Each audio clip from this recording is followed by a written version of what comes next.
म्हणजे 10% मतं गेले तरी 50% मतं अजूनही सरळ सरळ विरोधी पक्षांच्या ताब्यामध्ये आहे, ज्यांना आपण इंडिया आघाडी म्हणतो.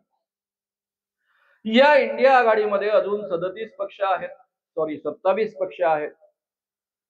या 27 पक्षांकडे 50 ते 51% मतं आज 19च्या निवडणुकीच्या आकडेवारीनुसार आहेत. आता या मतांमध्ये फरक पडणार का? संपूर्ण देशामध्ये एक वेगळ्या पद्धतीचं वातावरण निर्माण होत आहे.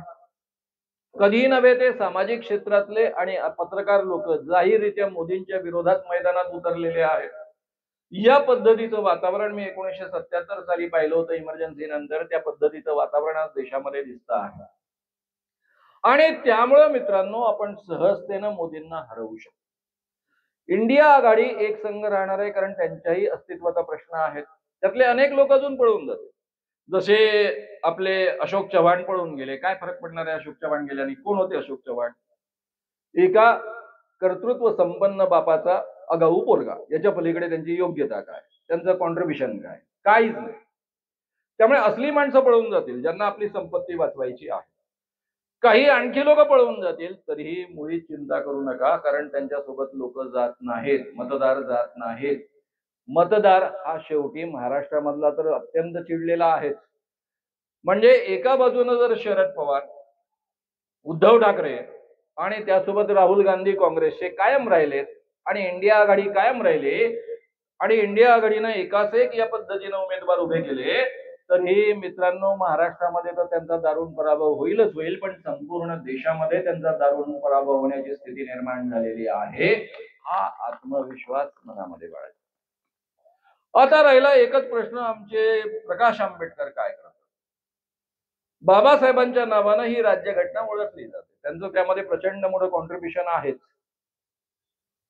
बाबासाहेबांची राज्यघटना धोक्यात आलेली नाही, यांनी गुंडाळून ठेवलेली आहे ऑलरेडी. फक्त अधिकृत रद्द करायची शिल्लक आहे. असं असताना ही जबाबदारी केवळ तुमची माझी आहे का? प्रकाश आंबेडकरांची नाही का? त्यामुळे 2024 मध्ये काही दुनिया इकडची तिकडे झाले तरी बीजेपीला मदत होईल असं कोणतंही कृत्य प्रकाश आंबेडकरांनी करता कामा नये, असं जाहीर आवाहन आपण त्यांना करूया आणि गरज पडली तर त्यांच्यावर दबाव सुद्धा आणूया.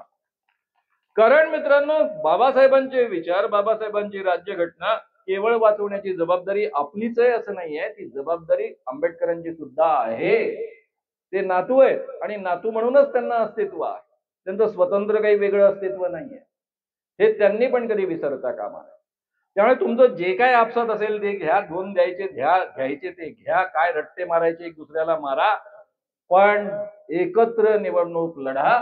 आणि प्रकाश आंबेडकर आणि या पद्धतीनं जर हे तिघं एकत्र आले आणि चौथे प्रकाश आंबेडकर वंचित आघाडी त्यासोबत जुळली, तर बीजेपीचा तर महाराष्ट्रामध्ये फार सुपडा साफ होतो आणि त्याचा संपूर्ण देशाला फायदा मिळतो. त्यामुळे मित्रांनो हे आपल्याला करता आलं पाहिजे. आता एकच गोष्ट सांगून आपण थांबणार आहे, कारण आता वेळ संपत आलेली आहे आपली.